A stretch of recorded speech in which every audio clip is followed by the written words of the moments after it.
Hi and welcome to our channel. In today's video we discuss how you can save more money by using the sinking funds budgeting method. The sinking funds method is a simple and effective way to plan and save for unpredictable or non-monthly expenses. A sinking fund is a separate savings account or envelope where you set aside a fixed amount of money each month for a specific purpose. For example, you might have a sinking fund for holiday gifts, another one for car maintenance, and another one for home improvement. The idea is to divide your large expenses into smaller and more manageable chunks, and save for them in advance. This way, you can avoid the stress and debt that come with unexpected bills or splurges. To set up your sinking funds, here are some steps that may help you achieve maximum success. Number 1. Identify your sinking fund categories. Think of all the expenses that you know will happen in the future, but are not part of your regular monthly budget. These could be annual, quarterly, or seasonal expenses, such as insurance premiums, property taxes, vacations, birthdays, or more. You can also include some optional spending, such as hobbies, entertainment, or shopping, as long as you have a clear goal and limit for them. 2. Estimate the total cost and timeline for each category. For each sinking fund, figure out how much money you need to save and by when.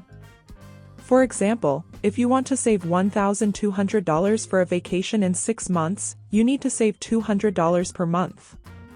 Or if you want to save $600 for winter holiday gifts in 12 months, you need to save $50 per month. Thirdly, decide how to store your sinking funds. You can choose to keep your sinking funds in separate bank accounts, or use cash envelopes, jars, or more. The important thing is to keep your sinking funds separate from your regular checking or savings account, so you don't accidentally spend them on something else.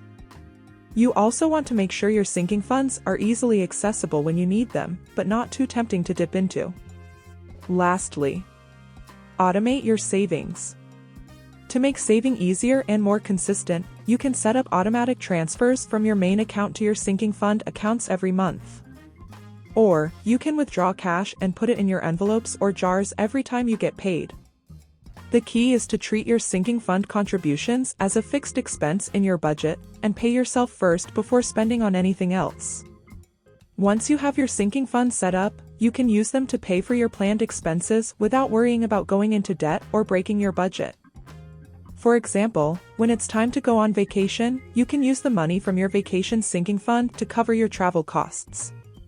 Or when the holiday season comes, to buy presents for your loved ones. It all depends on your preference.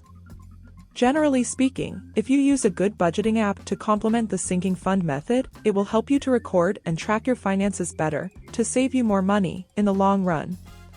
To end off, the sinking funds method is another good way to budget for your everyday life finances and goals, although there are many methods you can try.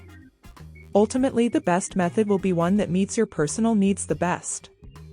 So whichever method you choose, strive to pick one that allows you to achieve your financial goals and save the most money to make life easier on you. How effective do you think this method is? Let us know in the comments section below. And, if this video has helped you learn something new, feel free to share, like and subscribe. Thanks and see you in the next video.